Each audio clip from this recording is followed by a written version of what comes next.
Need a laptop that's built to perform and designed to last all day? Select Windows 11 PCs starting at $499.99 are now at Best Buy. Learn more at bestbuy.com. Best Buy. Imagine that. The Roger Stone Show on the Red Apple Podcast Network. Welcome to the Stone Zone here on the Roger Stone Show. Well, it's kind of ironic. For 30 years, I have argued that the takedown of Richard Nixon in Watergate was a coup by the deep state. And despite the fact that declassified documents showed that the CIA was well aware of the Watergate break-in in advance, infiltrated the burglar team with at least 4 of the 8 burglars still actively on the payroll of the CIA. All of this contained in recently declassified documents. Plus the fact that the Freedom of Information Act reports from the FBI demonstrate that there was indeed a coup by the intelligence agencies, upset with the fact that Richard Nixon ended the war in Vietnam, or was seeking to, upset with the fact that he was reaching out to China at a time that China was a dirt poor, backwards agrarian society with no technology, not much electricity in the rural areas, and very little indoor plumbing. It wasn't until 30 years later that China, given most favored nation trading status by Bill Clinton, extended by George Bush, would become the enemy superpower, military and economic superpower that they are today.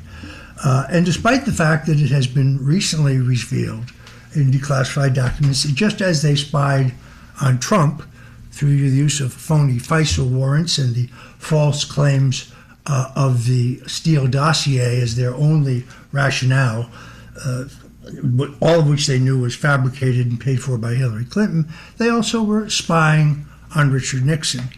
In the Radford Moorer affair, which got no coverage by the Washington Post at the time, we now know that the Joint Chiefs of Staff were spying on Nixon's national security operation inside the White House, that a yeoman named Radford was copying memos, rifling desks, files, making prodigious copies that went through 2 admirals directly to Thomas Moore, the chairman of the Joint Chiefs. So we now know that they were spying on Nixon as well. But I've never been able to get the public attention for our argument because we have such a one-sided media, and the one media at the day, 3 television networks, a bunch of very influential news magazines like Newsweek, Time, Life, Look, which no longer exist. That was the only media. There was no alternative media from which Nixon could launch a counter defense in Watergate. President Trump has often asked me, why didn't Nixon fight it out? Well, Nixon had no alternative media platform from which to fight. When he tried to fight, he declared very famously in a press conference, "I am not a crook." He said, the people have a right to know whether the president's not a crook. Well, I am not a crook. I've earned everything I have honestly, which was true. Nixon came to office a poor man, and he left office a poor man. But despite all of that, I've never been able to get that much attention. I've written 2 books on the subject. One's Nixon's Secrets, the inside story of Watergate and the pardon. The Nixon tapes, the Watergate, and the pardon. And I've also written a second book called Tricky Dick, The Rise and Fall and Rise of Richard Nixon. But 2 things have happened to turn this weekend into an online festival of Nixomania, or what they call Nixon Maxing. Vice President J.D. Vance, speaking at the Nixon Library, made some comments which brought public attention. Let's roll those. If you look at the story of how the deep state took down Richard Nixon, it's not all that different from what the same groups of people, the same institutions tried to do to Donald Trump in the first Trump administration.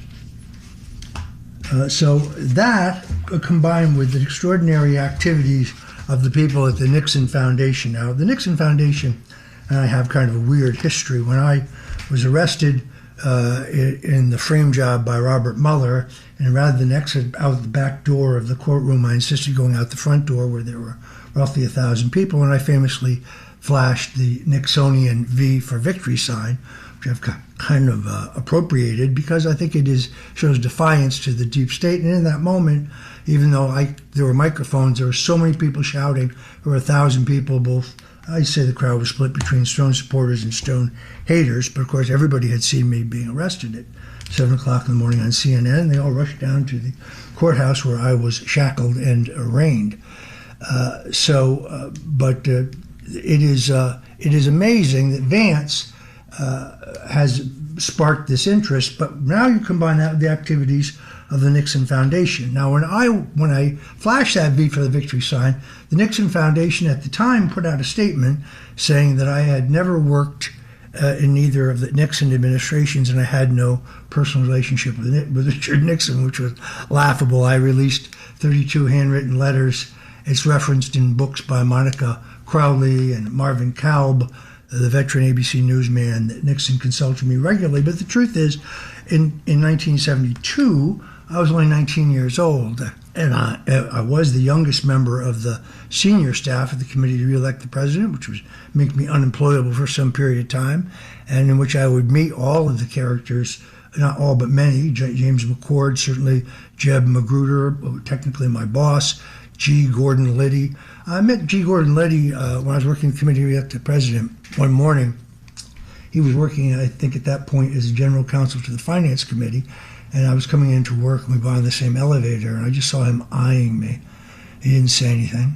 He got off on the floor where the finance committee to re-elect the president was. I got off at the following floor. By the time I got to my desk, where I shared a secretary with 3 other schedulers, because I was doing surrogate scheduling people like Jack Kemp and Senator Jim Buckley and Banuelos, Romano Banuelos, the first Hispanic treasurer of the United States, out as surrogates to speak for the president. But Liddy looked at me. By the time I got to my desk, my secretary gave me a note, said, "Mr. Liddy would like to see you in his office."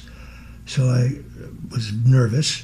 I went down to the finance floor, and his secretary, Sally Harmony, very nice lady who I got to know a little bit, said, "Go right in, he'll see you." And I came into the room. Liddy was looking down. He looked up at me, and he said, get an effing haircut. You work for the President of the United States. Dismissed. And that was the extent of my knowledge of him. So it's amazing what these guys over at the Nixon Library, who are not the people who tried to distance themselves from me falsely, something I've forgiven them for, but James Byron was named president and CEO of the foundation in 21. He's 28 years old. Chris Barber is the foundation's marketing director. What these guys are doing online, particularly on X, on YouTube, the memes, the short videos, it's a combination of videos, of short videos of Nixon bites from speeches, other very clever memes. There's enormous, there's longer speeches on their YouTube page, but on X their stuff is short and punchy, and it comes at exactly the right time because J.D. Vance has sparked this new interest in Watergate. I noticed, and I was very, very much like stuff that I have written myself, the foundation put this out, which I thought was important. Here's what many people get wrong about Richard Nixon and Watergate. First, Nixon entered office with the deck stacked against him. He was the first president since 1849 to take office with both houses of Congress controlled by the opposition party. The permanent bureaucracy, the media, and the political elite were all aligned against him. They hated him from his time when he exposed Alger Hiss as a Russian spy. The New York Times, the Washington Post, the establishment all sided with the erudite, Harvard-educated Hiss, but we know through the process at the time, Hiss would ultimately be proven a liar, be charged with perjury, and go briefly to prison. When the Soviet Union fell and we had access to the KGB records, lo and behold, we find that Alger Hiss was a spy. And then there was Nixon's very aggressive anti-communist campaign for the U.S. Senate in 1950, which in a state in which Democrats outnumbered Republicans. Nixon, after only 2 terms in the House, ran for the U.S. Senate against Helen Gahagan Douglas, who had an extremely liberal left-wing voting record. Nixon's very canny advisor, Murray Schotner, really the first modern political consultant. I've written a long piece about him, but he had worked for Earl Warren's campaign but he was a very tough tactician, perhaps the first real political consultant. So he took the voting record of Helen Gahagan Douglas, who was a Democrat congresswoman, also a lover of LBJ's, according to Robert Caro, and he took the voting record of the notorious Harlem communist Democrat Congressman Vito Marcantonio, and he found that a certain number matched them up on key foreign policy votes. So he printed that on print paper, and they called Helen Gahagan Douglas a parlor pink. She's pink right down to her underwear, Nixon would say in one speech. So the left always hated that aspect of it. It is interesting. I'm going to go through the rest of their list because I think it's so good. It is true that the Vietnam War had split the nation from 1967 to 72. The entire country was rocked by protests. So Nixon was literally barricaded inside the White House and governing through a storm. People lose sight of that. There were 3 networks and 2 major newspapers, 2 newspapers, all hostile. So no internet with which to launch a counter-defense. The Watergate break-in, Nixon had no idea about it. He would never have approved it. It never made any sense. A deathbed claim by Jeb Stuart Magruder that Nixon did know, there's no evidence for that. In fact, all the evidence is to the contrary. John Dean, in fact, lied to Nixon for 19 months about his knowledge of the break-in and the fact that it did reach in to the White House. Dean omits that from his very famous book. So I'm glad to see J.D. Vance is getting a new look for the American people at Watergate because, as I say, just as they spied on Nixon through the using not the technology that they have today, they spied on Trump as well using the FISA warrants. And whether anyone's going to be prosecuted for that remains to be seen. But it is a weekend of Nixon mania. If you go online, they call it Nixon Maxing. These 2 young guys are rocking some incredibly good stuff online, which is sparking a kind of a Nixon mania among Gen Z. And he's driving people like John Dean and former prosecutor Jill Wine Banks completely crazy. I'm Roger Stone, and we'll be right back. The Roger Stone Show on the Red Apple Podcast Network.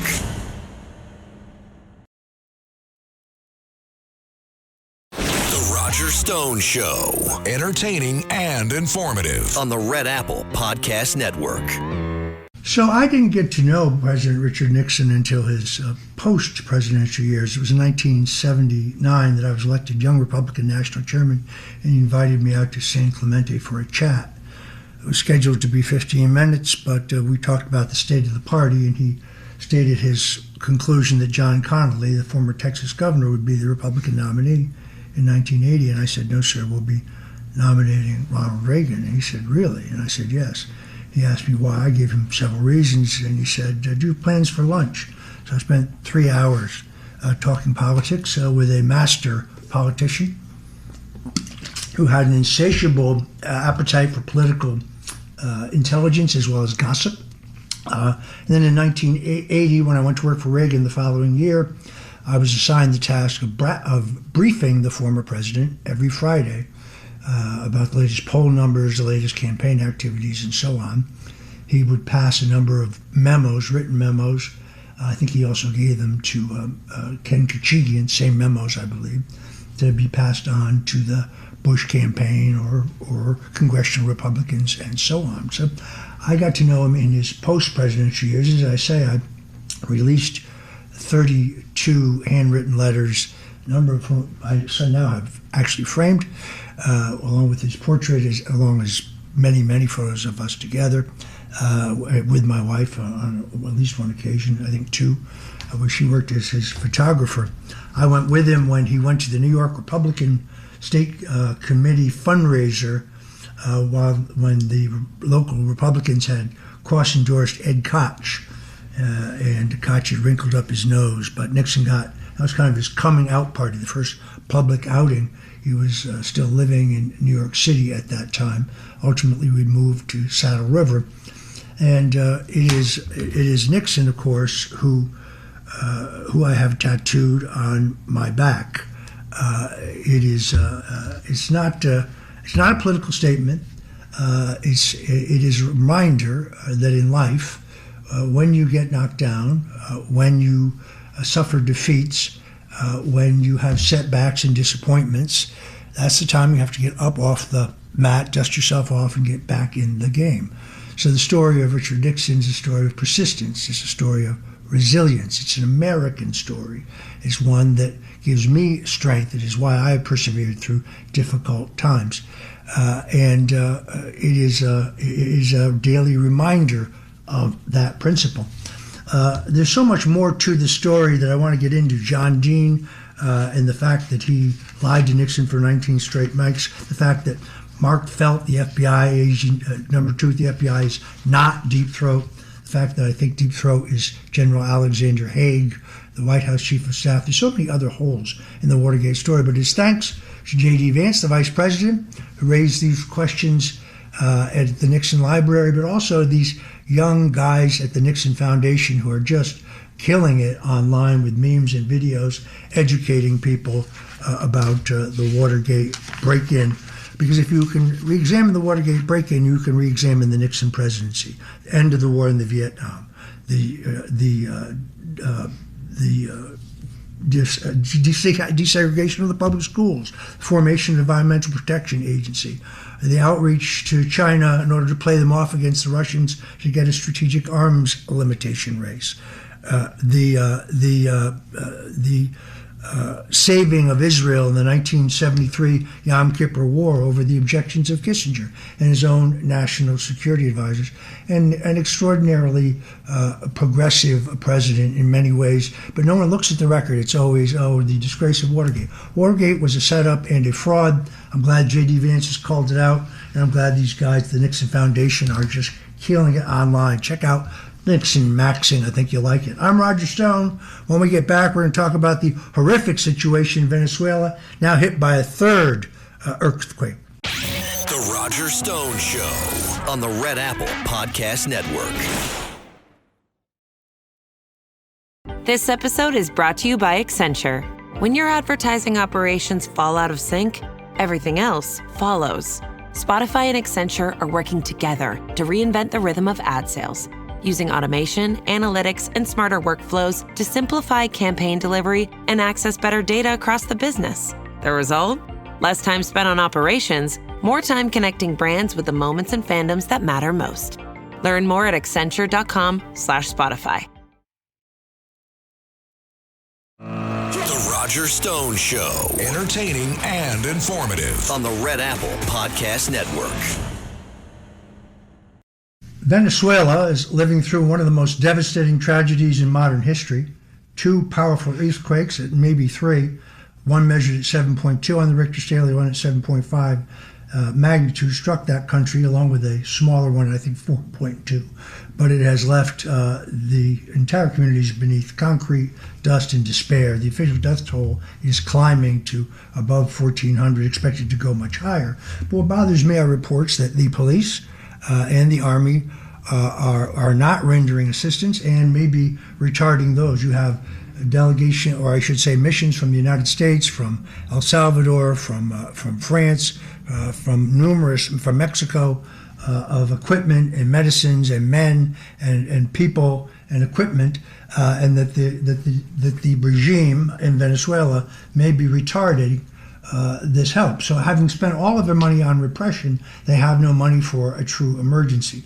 We're joined now by Eduardo Bitar. He is the founder and national coordinator of Rumbo Libertad, a Venezuelan political leader, a good friend of mine, a solid conservative and pro-democrat, small d, spokesman, and leader. He had to go into exile because he was harassed by the Maduro government. He's emerged as a strong ally of President Trump, a close friend and ally of Jair Bolsonaro, that great former president who's being persecuted in Brazil. But today, we'll discuss the devastating earthquake that struck Venezuela and the regime's, what appears to me to be institutional collapse.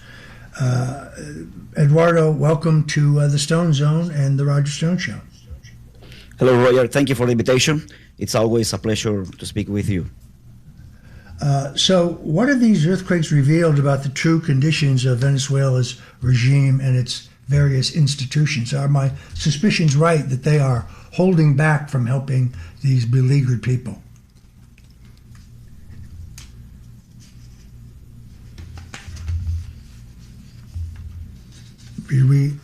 Bueno, como lo dijimos siempre, el Estado venezolano fue destruido y no existe. As we have always said, the Venezuelan state is destroyed and no longer exists. El régimen venezolano demostró que el socialismo deja a un país sin capacidad institucional para enfrentar cualquier situación o emergencia. The Venezuelan regime has demonstrated that socialism leaves the country without institutional capacity to the face of any emergency situation. Quienes luchan por Venezuela son los ciudadanos junto a la comunidad internacional. Those who are fighting for Venezuela are the citizens together with the international community. Nuestra única esperanza son los rescatistas, los voluntarios, las iglesias, los Estados Unidos, El Salvador, Argentina y demás países que nos ayudan. Our only hope lies in those rescuers, volunteers, and the churches, the United States, El Salvador, Argentina, and those other countries that are helping us. No confiamos ni confiaremos jamás en el chavismo y la opoficción. We do not trust, nor will ever trust, never the chavismo and opposition. Roger. There are many reports online of people actually seeing the army or the police holding back those seeking to provide relief. To me, I think that is shocking, and it demonstrates what you say is true, that they, having spent all of their money on repression, they have no money left for an emergency. But I also find it outrageous that others are still talking about elections. Right now, all focus, as I said on my X, I'm praying for the people of Venezuela. All focus should be on the dead, the dying, and the suffering. Now is not a time to be talking about elections. I think that I do favor elections, but I want real elections with a real alternative to the regime. Delcy and the old regime, ironically less close to the Cubans and the Cuban communists, but still very much in control. And the president said his venture into Venezuela wasn't about regime change. He has proved that, but now we do need to move to a fair election, but I don't think we can do it as long as you have this failure by the state. That is, I think, unexcusable. Eduardo, does the regime's inability to respond to disaster, and the fact that people like you, ordinary citizens, the churches, have to lead the rescue, doesn't that prove that the state has effectively collapsed?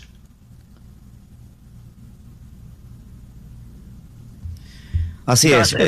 Los ciudadanos terminaron sustituyendo el aparato estatal. Queda en evidencia que el modelo socialista debe ser reemplazado.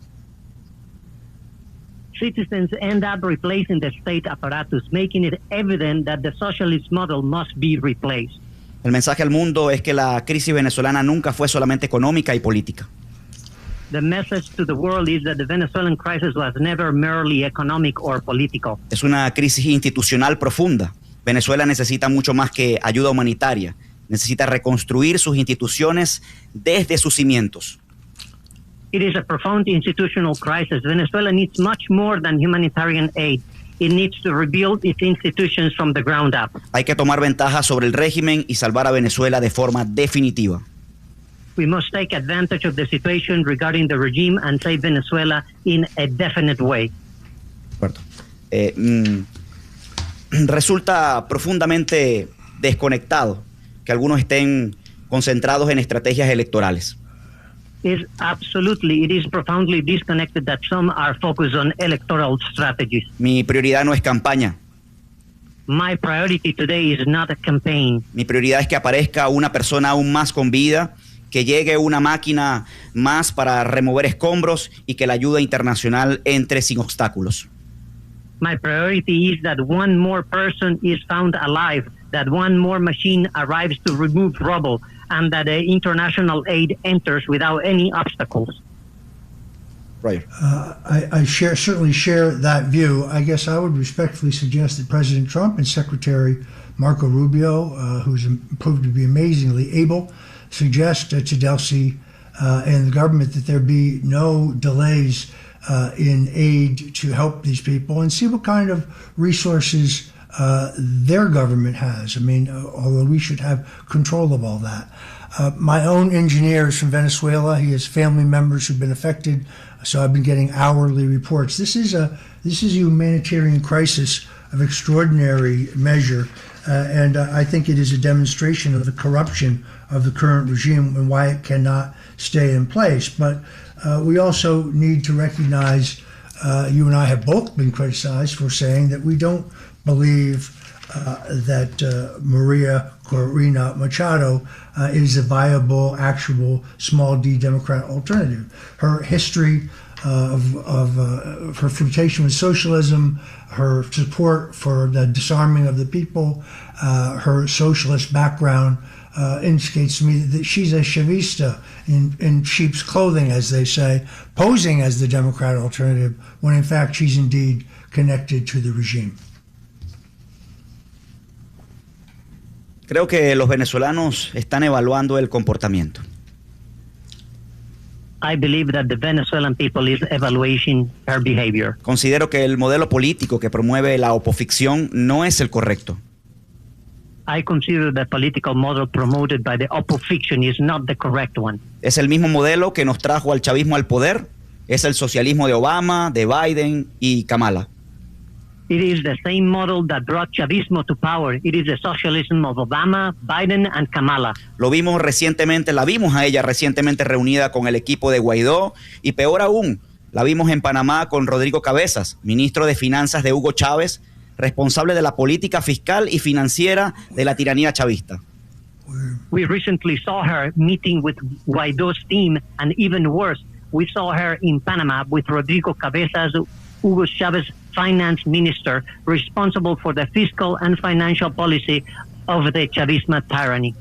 Right. Let me be very clear. I've written very extensively about this online, so anyone who thinks that I'm unfairly smearing Ms. Machado can find everything I've written about it, everything Eduardo has said and written about it, documenting all of our claims. But what she should be doing today is trying to get aid to the people of Venezuela. To the extent that she has a public voice, that's what she should be addressing, as you are. This is a humanitarian crisis of enormous import, and the state is either doing nothing or, even worse, impeding the millions of dollars of national aid. And who is stepping up? Well, the United States, of course, and Argentina. Kudos to the French. I don't usually agree with much that they do, but they have stepped up in this. El Salvador and President Bukele. Mexico has also stepped up with medicines, men, and equipment. But meanwhile, the regime does nothing. I think it is disgraceful. We'll talk a bit more about the situation in Venezuela when we return. We're talking to Eduardo Bitar, who is the founder of Rumbo Libertad. He's a leading democratic small d voice for a free and fair Venezuela, and we'll be right back with more of him. And I wish I spoke Spanish. This would be a lot smoother. We'll be right back. You're listening to The Stone Zone on The Roger Stone Show. The Roger Stone Show on the Red Apple Podcast Network. The Roger Stone Show on the Red Apple Podcast Network. Welcome back into the Stone Zone. I apologize for our audio problem we had there, but I urge you to go to dyingdollar.com, dyingdollar.com, and talk about how you can protect your wealth through strategic metals like gold and silver.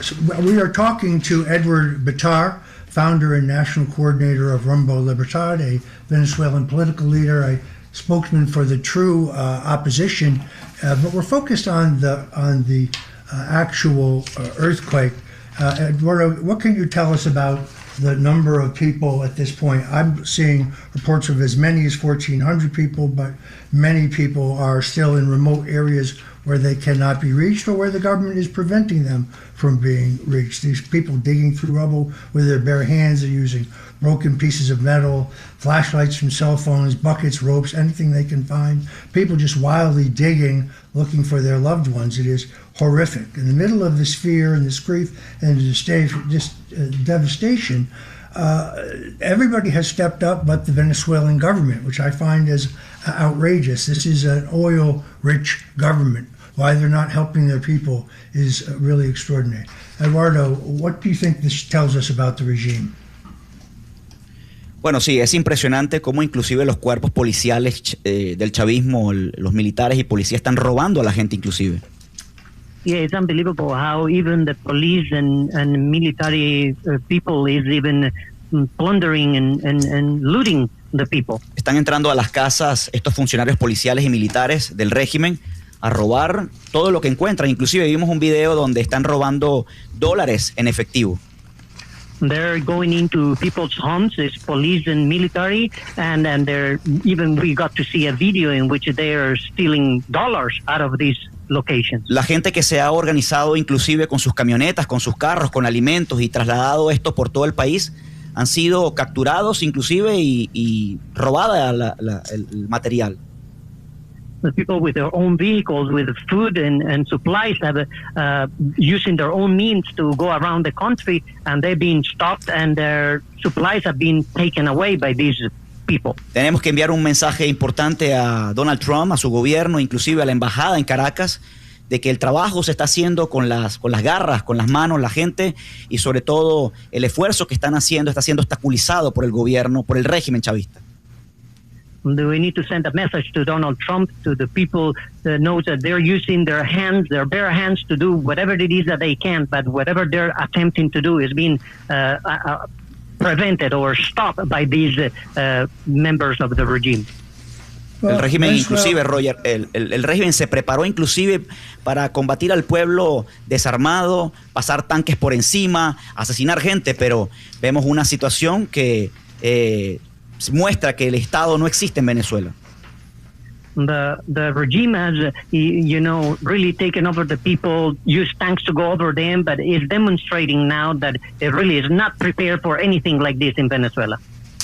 Yeah, I think it's very clear. Venezuela is a seismic country. It could have trained rescue forces. It could have stocked emergency warehouses. It could have functioning hospitals, disaster response protocols, all of these things. They have none of these things.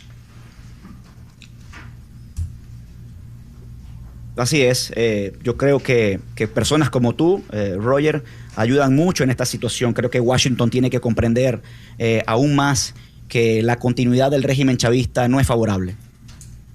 Yes, just like you say, Roger, and people like you need to help the government of the United States understand that this chavismo cannot continue because it's obviously not delivering. Public debt is $240 billion. The regime has to end, but right now we have to focus on saving lives. So I want to thank our guest, Edward Bitar, who I think has a robust and promising future as a leader in Venezuela.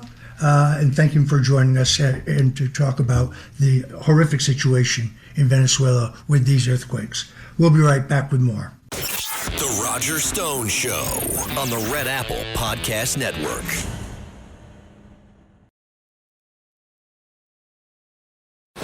Roger Stone Show. Entertaining and informative on the Red Apple Podcast Network.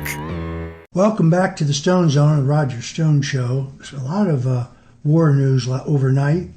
Last week, of course, Iran appeared to me to violate the ceasefire and the MOU peace framework put together by a negotiating team headed by Vice President Vance by attacking a boat within the Strait of Hormuz.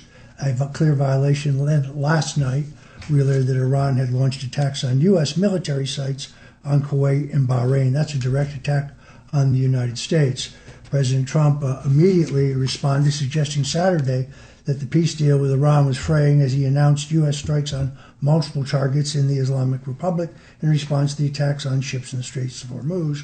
So we were back to a shooting war while we're trying to make peace. So to try to help me make sense of all this, I had to call on someone with a much deeper understanding of military affairs, and I called on my good friend, retired Colonel Rob Maness, who has a lifelong record of providing dedicated service to the country, has a distinguished military career. He is now retired, having retired after more than 32 years of service. During his military service, Colonel Rob Maness led numerous combat operations, including a bomber squadron commander in Enduring Freedom and Iraq Freedom. Colonel Maness also served as an enlisted bomb disposal technician, dangerous job, as well as Joint Chiefs of Staff's operations officer. He was actually on duty at the National Military Command Center when the attack on America went down on September 11.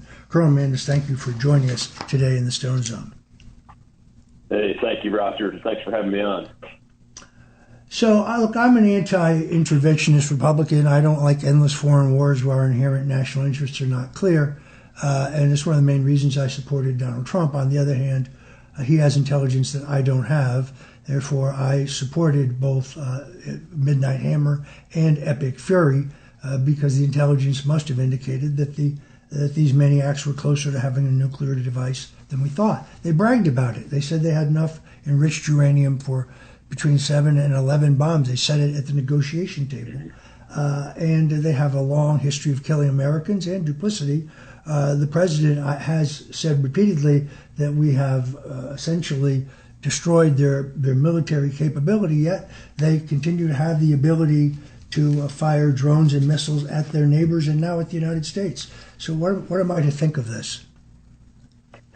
Well, what you're to think of it is that the Iranians have never been able to be trusted. That's why the United States and Vice President Vance and President Trump went down this road to try to get them not just to the table to talk, but come up with some kind of framework where you could hold them accountable so that you could actually have positive things occur, ultimately hoping that they would become a peaceful nation and stop attacking their neighbors, stop attacking American forces in the region and our allies. But as we have talked about many times, Roger, the Iranian mullahs and their Iranian Islamic Revolutionary Guard Corps are fanatics. They will fight, I believe, until the bitter end, unfortunately. And this is just another example of that. And I think the president sees that. He's gone really the extra mile to try to help them get to a peaceful solution so they could even still exist. And when I say they, I mean the leadership that's in the country of Iran today. Yeah, no, they were complaining about the attacks on Hezbollah by Israel. Secretary of State Marco Rubio negotiates an agreement between Israel and that country, Lebanon, to stop that, and yet they still attack American ships. I think that they make a huge mistake in understanding the patience of Donald Trump for weakness. Trump is not anything but weak. He understands the concept of peace through strength. How much damage do you think he did in these two major attacks on the country? Well, he went after their forces over the last two attacks that are around the Straits of Hormuz to try to get them to wake up and realize that they cannot just take pot shots at civilian ships or any ships really in the Strait, and that they're not going to control the Strait. That's been part of the talks. The talks are still ongoing, from what I understand, as far as laying down the technical framework on the nuclear material and the Strait of Hormuz itself and that kind of activity. So, but unfortunately, the message is not getting through to the Iranians that have the capability to fire the weapons.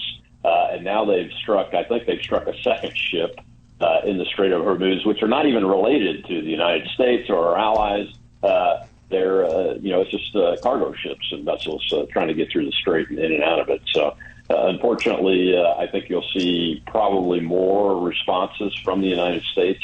And as time goes on, if the Iranians don't back down and decide that they're going to remain at the peace table, then this operation will ramp back up, unfortunately. What are the president's military options at this point in terms of why would we not just go to the island where Karg Island, where all of their energy facilities are, and either seize that or destroy it? Well, the challenge for that is twofold. One, the president's been trying, he understands the infrastructure that's there, and he's been trying to preserve that infrastructure for what happens after this conflict concludes, no matter who is in charge in Iran, to do that. And then second, we could easily go in with the Marines backed up by Air Forces and our allies in the region and take the island and take that infrastructure, but it leaves the personnel that are there open to pot shots from the Iranians, their facilities for firing rockets and missiles and those kinds of activities, while we have really greatly reduced them, especially their launch capabilities.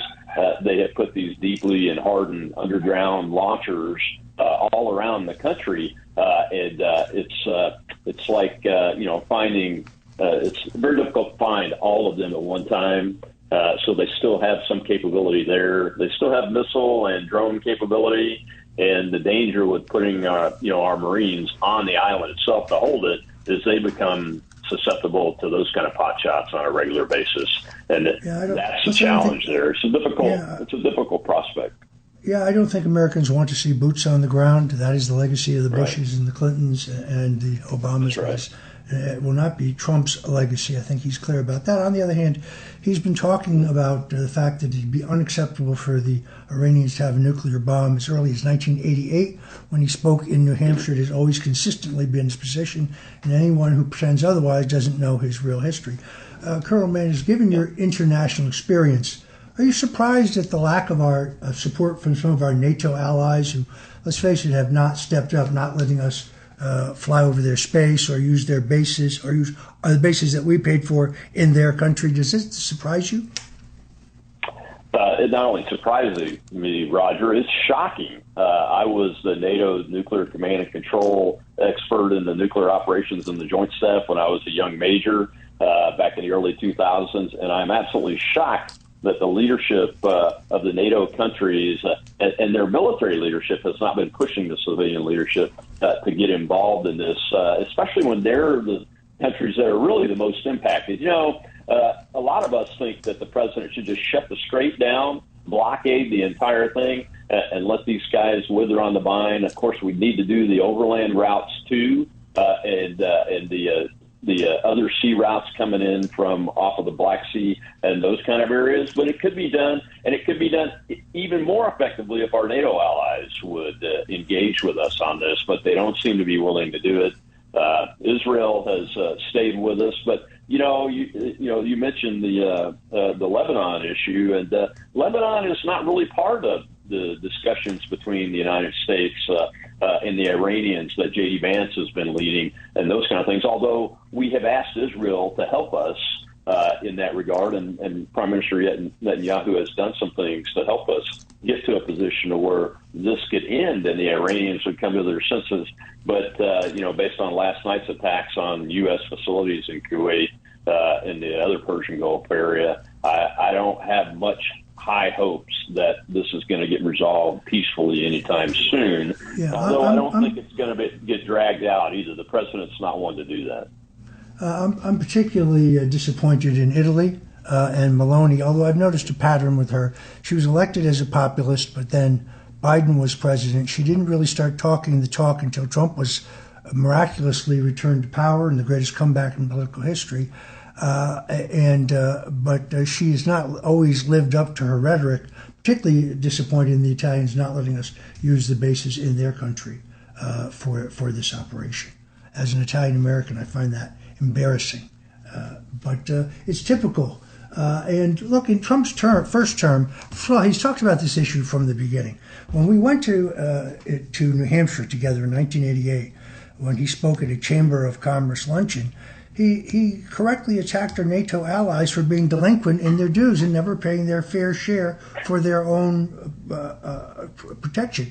Not only was what we were paying disproportionate, they weren't even paid up. In his first term, he collected $650 million dues in past due payments from our NATO partners. But it's the NATO partners who are keeping the Ukraine Russian conflict going because of the huge money that flows to them because of it. The president has 2 wars now on his hands that he has to resolve, and this one is appearing to continue to be very complex. I'm still hopeful that the MOU will hold together. The president's instincts for peace are a strong one, but unless he's satisfied that they'll have no access to the materials needed to make a bomb, and until they're ready to stop oppressing their people, I don't know how this can hold together. They say they'll do things, but they really cannot be trusted. President Trump is giving peace a chance, but at the end of the day, I would not want to wear out his patience, not at all. When we come back, I'm going to talk to Colonel Rob Maness about China and what's going on there. And specifically, I want to talk to him also about Cuba and what he thinks the prospects are for a free Cuba. Marco Rubio and President Donald Trump have the heat on the Cuban regime, and everyone in South Florida wants to know where that is going and whether we're moving to a free and democratic Cuba anytime soon. So thank you for joining us here today in the Stone Zone on the Roger Stone Show. We're talking to Colonel Rob Maness. Coming up, we'll do our political roundtable with Troy Smythe of Slingshot.news, so don't go away. The Roger Stone Show on the Red Apple Podcast Network.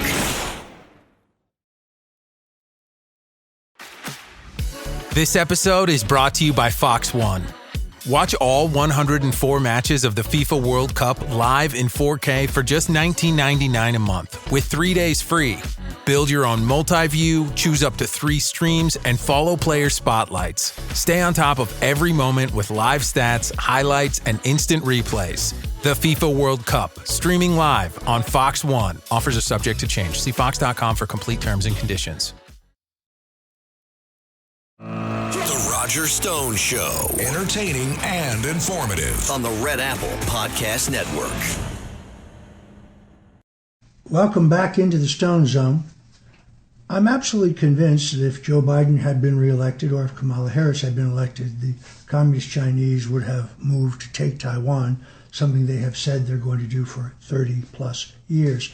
But after watching Donald Trump in Operation Midnight Hammer, Operation Epic Fury, the stealth operation in Venezuela, and the fact that we've been attacking drug traffickers in this hemisphere, I think they would think twice. Others say that the Chinese military is not up to that task at this moment. Colonel Maness, what say you? I agree with that. I don't think the Chinese military is up to that task at this moment, and I think that the performance of their weapon systems in the war with Iran proves that. It proved that when we went into Venezuela and successfully conducted that operation, those were Chinese air defense systems and that type of hardware, and it was defeated handily by the United States and our allies' attack capabilities. So I think the Chinese are back on their heels right now. Of course, you can never count them out because they have a very long-term view of history in the world, and they're going to try to do what they think is in their interest no matter what. But we do have to keep an eye on them. We do have them in a good position. I think that opens a lot for us vis-a-vis Cuba. I have high hopes for our relationships with the Cubans. I think the Cuban government is very, very much weakened over the last couple of years, and time is right for America to go in and help their people become a free, prosperous people again. Well, there's an additional reason, and you and I both know this, and that is Cuba has become a very sophisticated spy center for the Chinese communists, that they are using it to spy on the United States. There are some reports that they have defensive missiles on the island, which could be easily, within an hour, I'm told, programmed to be offensive missiles. The Chinese are at our doorstep. This is another reason why we have to bring democracy to Cuba and freedom to Cuba. We also to kick the Chinese out from 90 miles from our shore. And watching the slow strangulation of the regime by Marco Rubio and the president, who've been quite skillful, stopping a major shipment of oil at a time that the economic pressure is really on the regime. It's sad that the Cuban people have to suffer, but they have corrupt leadership that has to ultimately fall, and I'm still hopeful. On the other hand, there is a cottage industry in Miami of those who have profited greatly from their opposition to the regime when nothing changes. I think we have to have really serious, meaningful change, and I'm hopeful for that. But I think you're right about the Chinese, and I think Trump understands that they are our principal problem. He is now competing with them to get rare earth minerals, where they were trying to corner the market. It would be very dangerous for our economy as well as our national security. He's fighting them tooth and nail to acquire rare earth minerals for this country. He's competing with them there. So I think that they are the great danger, not the Russians. Some will accuse me of being a Russian agent for saying that. But the Russians and we have one common interest that is clear. We both have a problem with radical Islam terrorists. And therefore we could be cooperating if we could just get this war over. And when will we have elections in Ukraine? If you're Zelensky, the answer is never. He's postponed them repeatedly. So those who keep telling me that this struggle is about democracy aren't being realistic about the situation and the meat grinder that is this horrific war between Russia and Ukraine. So the president has with that to worry about as well. I want to thank our guest, retired Colonel Rob Maness, a man who has served his country with great integrity and a man whose views on all things geopolitical and military I always respect. Colonel Maness, thank you for joining us. Where can people read your Substack? Thank you, Roger. You can read it at the Colonel's Brief on Substack. Just type in the Colonel's Brief. You can find us at robmaness.com. I got it. My first book is out. You can get that at robmaness.com, too. There's a bonus chapter that you can download there for free. All we ask is to get your email address. I appreciate everything you do for us. Tell us the name of your book. It's What You Can Do About It. It's a little bit biographical, but it's more about what people can learn about how they can do things to defeat the left. All right. God bless you. We'll be right back. The Roger Stone Show on the Red Apple Podcast Network. The Roger Stone Show. Entertaining and informative on the Red Apple Podcast Network. Welcome back into the Stone Zone for the segment we call the Political Roundtable. I'm joined by my colleague, Troy Smythe. Actually, it's a joke. It's Troy Smith at slingshot.news, who turns out a great product there. Alternative news, kind of right down the center. President Donald Trump said this week, after, I think in direct response to the Democratic Socialists of America, who are in fact not socialists but Marxists, sweeping the Democrat primaries, sweeping away establishment figures in the New York Democrat firmament, showing that the new energy in their party is with Mamdani and AOC and Bernie Sanders and that wing of the party, AOC particularly. The president said specifically, the communists are finally making their move. I've been waiting and preparing for this for a long time. It's easy to be a communist. All you have to do is say, I'll give you everything. But that means you're taking away from others that have earned it. Over thousands of years, this ideology has not worked once. The game is on. Enjoy watching. The way I read this, Troy, is that the president tends to run against these socialists in the midterm elections and their failed policies or their lack of policies, other than just I hate Donald Trump. But he correctly recognizes a sea change in the Democrat primary. You could see this coming when AOC won a primary against Joe Crowley, who was a congressman, head of the vaunted Queen's machine. She came out of nowhere. That's when you knew the progressive wing of the Democrat Party, as later taken over by Mamdani, was in the ascendancy. And these primary results last week are shocking. Oh, absolutely, they are, Roger, and they are an example of how far the Democrat Party has come just in a few years, really out of the woodwork, and they've come out from behind the mirror. And I think President Trump's one of his great strengths is that he has brought the Democrats to admit who they really are.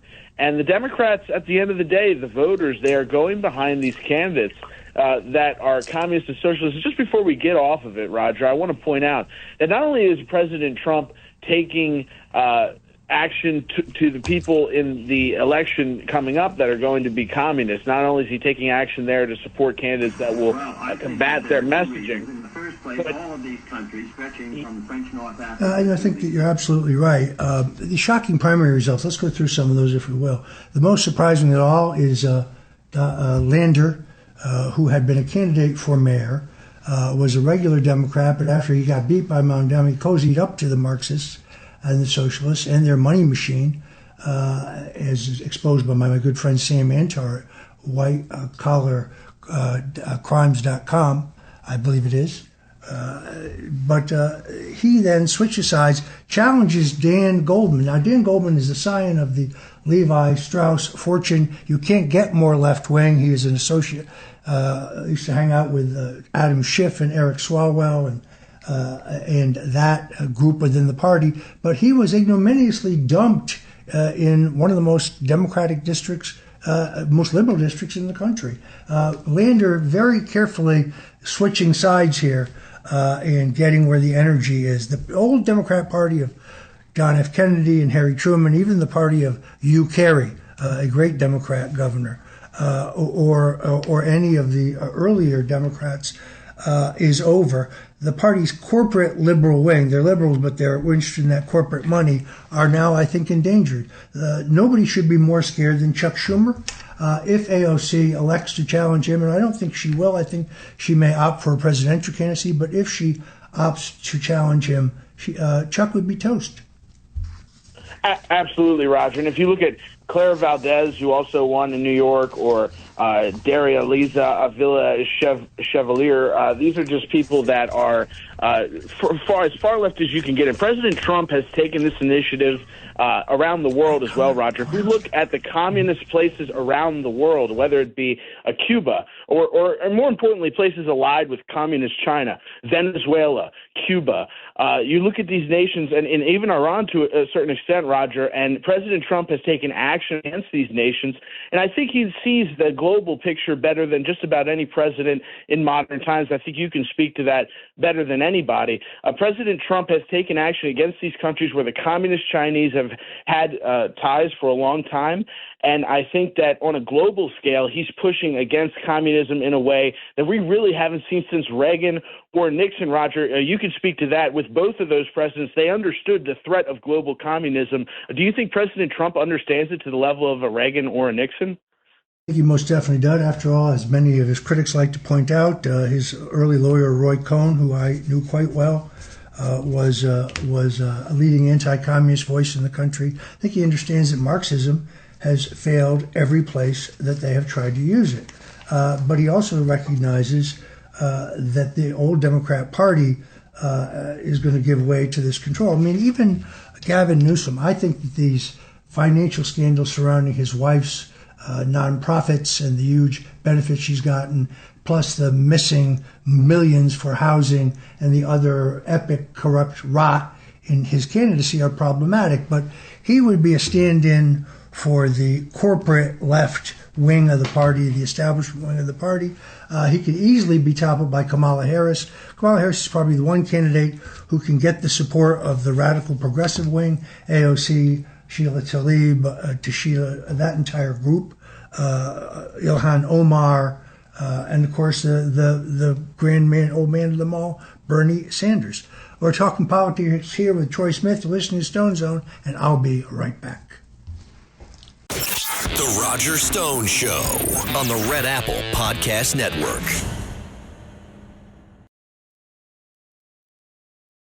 The Roger Stone Show on the Red Apple Podcast Network.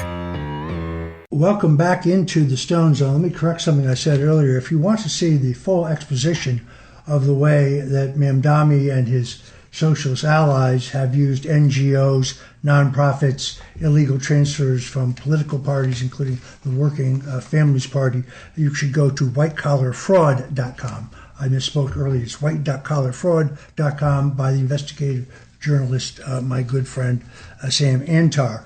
He has documented all of that. But also in the shadowy corridors of political finance, few figures yield the kind of real influence or pack the wallop of George Soros, who recent disclosures reveal has put a staggering $102 million into the current midterm contest.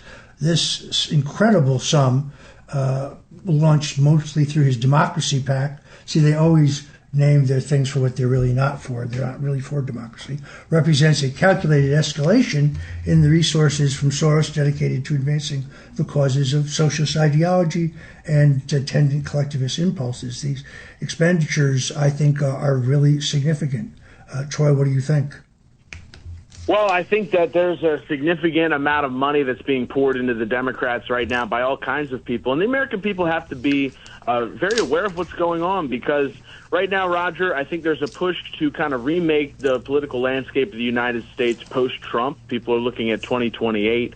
And that's something I kind of want to turn this back to you on, because there's so much going on politically in the country right now heading to this ultimate 2028 where President Trump is termed out of president. And that's kind of, I think, a seismic shift for American politics.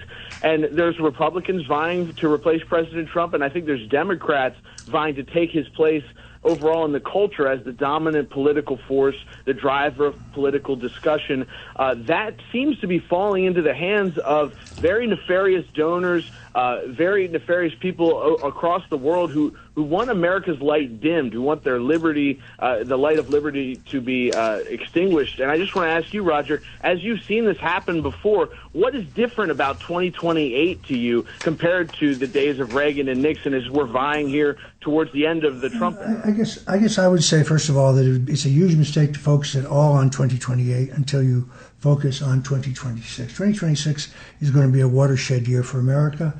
The Democrats have no platform, no plan for job creation, no plan to lower taxes, no plan to expand affordable or findable housing, no plan to lower gas taxes, no jobs to bring down food prices, no plans to make America healthier, no plans to keep America strong. It's all wrapped up in their hatred for Donald Trump. And of course, always the ephemeral hope and change, which is never really defined. Younger voters who went for Mamdani were buying into this ethereal hope and change, which is like stealing the optimism of Donald Trump. But look, the Republicans will have substantially more money than the Democrats in 2026. The Democrats are still actually in debt. They'll have a lot more, but that, I think, balances out the fact that the mainstream media, ABC, NBC, CBS, CNN, MSNOW, these are not really news outlets. These are campaign appendages of the Democrat Party, and Trump's ability to advertise on all electronic fronts, including digital, cable, broadcast, and what have you, email, text message, I think is a crucial tool when they continue to control the mainstream media narrative. Well, and that said, Roger, I also think, to my delight, that redistricting in the end, I think turns out to be a net positive for the Republicans. I would not have said that back when the Indiana Republican machine, that's still loyal to Mike Pence, blocked efforts to rightfully redistrict in Indiana, which could have a much fairer map. But efforts by Republicans in Texas and in Florida and in Tennessee, I think ultimately in other southern states, are going to yield additional seats based largely on the Supreme Court decision that you cannot use race as the basis for drawing a congressional district. I don't think people understand how significant that issue was. It's interesting to see one particular race I'm watching, obviously, but Gordon Liddy, who later was a Watergate burglar, ran for Congress in the Mid-Hudson Valley, was running against Hamilton Fish Jr., who was the son of Hamilton Fish Sr., who was the son of Hamilton Fish, who had been the Secretary of War, I think, under Lincoln. Hamilton Fish Sr., one of Franklin Delano Roosevelt's sharpest critics. Hamilton Fish Jr., young Hammy, Harvard graduate, Ivy League, nice enough fellow, was running as the Republican nominee. G. Gordon Liddy, who was an assistant Dutchess county prosecutor, challenged him in the Republican primary. Fish prevailed, but Liddy took the Conservative Party nomination. and local Republicans feared that if Liddy stayed on the ballot as a conservative, that the district, which had gone to Democrats in the past through redistricting, would fail. So they arranged to find a job for G. Gordon Liddy at the Treasury Department. He went from the Treasury Department to the committee to re-elect the president, to where he went to taking down the entire government. You have a strange situation in New York State where Anthony Constantino, who I have worked with, has won the Republican primary, but now faces a challenge not only from a local farmer Democrat who's trying to act like a moderate, but Robert Smullen, the assemblyman who was defeated ignominiously in the Republican primary by 20 points, won the Republican nomination, has now been endorsed by Ed Cox in the New York State Republican Committee. But that race could become competitive if it became a three-way race. On the other hand, there's a poll out there that shows the race is close today. Politico kind of ran with that. I don't buy that. Constantino ran an excellent campaign. And I think that he has to be favored in a district that is a 14-plus Republican district, has now the strong support of Elise Stefanik, who may be one of the most popular members of Congress. Whether or not Mr. Smullen will remain on the line, I think he has until July 7th, remains an open public question, but it's kind of an analogous situation. So New York politics, I think, is going to be interesting. I think we're to the point where a Democrat lawyer who's very prominent, very well known, whose name I won't mention, told me that he did not think any white Catholic male could win a statewide or a citywide primary in the Democrat Party. And that says a great deal about where their party is headed and this socialist, Marxist takeover of the party and the danger that it presents. Obviously, Kathy Hochul, who has to be one of the most unpopular incumbents I've ever seen in a lot of polling I've looked at, has made her peace with the radicals. She endorsed Mamdani, and he accordingly endorsed her. Had she faced a challenge from this newly energized and financed progressive left Marxist clique in New York, I think she, particularly to a Hispanic woman candidate, if I had to describe the perfect candidate. I did see that in the election of Dara Leva Chevalier, that even James Carville disowned her, said that even she was too far out there for him to be the Democrat nominee. That kind of shows you how far out of control things have gotten. Absolutely, Roger. And let's examine real quickly exactly what have the Mamdani candidates, Mamdani specifically, what has he provided to the people of New York so far? The answer is nothing. It's been promises of child health care, which they are providing to, quote, select communities in fall of 2026. Let me tell you what that means, folks. It means that the donor class, whoever Mamdani selects, a.k.a. his political friends, those communities, they will get access to taxpayer-funded child care, while the rest of the people who pay taxes, the people who actually voted for him, they will never receive the benefits that they claim, Roger. It's empty promises. Not only that, but when you have a situation where Kathy Hochul is taking from all of these people in upstate New York around the city and using that money to funnel it into Mamdani for these political handouts, it is disgusting. It has no place in America. And I think Americans realize the threat that this poses to our way of life. It's why they elected President Trump. And I think it's why the parties continue to kind of veer off in different directions here. The Democrats going far hard left, and President Trump really echoing the anti-communist sentiment that we need to see in order to combat this kind of rhetoric that could destroy the country. It's terrible. I think perhaps New Yorkers need to see more, but Mamdani has frozen rents, which I think is completely unrealistic and unfair to landlords. I mean, landlords have rising utility costs, they have repairs, they have upgrades, they have very strict regulations as to what kind of housing they must provide when they're renting, but he's now frozen rents. And mark my words, grocery stores are next. He said it during the campaign, where he also made racial attacks, but he would like to nationalize the grocery stores and have the state or the city dispense all food, which I think is just another tenet of Marxism. He's against the free enterprise system, which I think does a pretty good job of providing food in New York City, although their costs are outrageously high. So one by one, I think you're going to see not only the continued ignoring of the anti-Semitism that has been allowed to bloom in Manhattan particularly, but in all of New York City. because he's also down with that. I think he's going to be a disastrous mayor, but I don't think the people of New York have seen enough yet, but they will. I think they ultimately will. Well, and Roger, not to veer off the topic here, but I did want to get your thoughts this week. We saw the guilty plea. John Bolton, a former national security advisor, he pled guilty to mishandling of classified documents. Now, you and I have been talking about President Joe Biden's mishandling of classified documents as when he was vice president for years now, asking why there hasn't been accountability on this. Now John Bolton could be going to prison for exactly the same thing. I want to get your thoughts and your read on John Bolton's guilty plea and what it could mean for accountability going forward.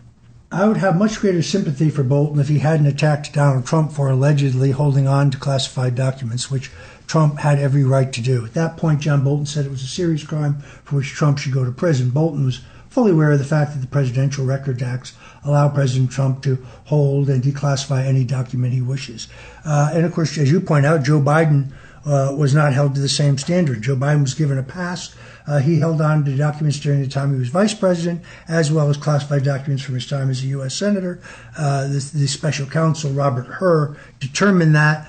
Biden tried to go to court to block the release of these tapes that will be released shortly, of his interviews with his so-called biographer, that I think are going to prove to be very, very embarrassing to Joe.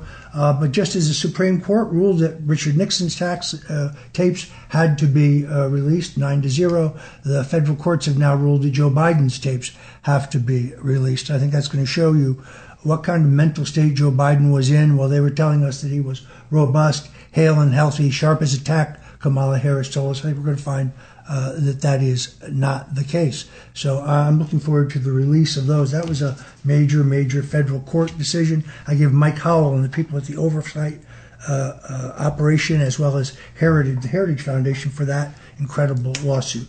All right, we're going to have to wrap it up for today. I want to thank my various guests, Colonel Rob Maness, Edward Bitar, and lastly, Troy Smith. You can find him at slingshot.news. Thanks for joining us today in the Stone Zone.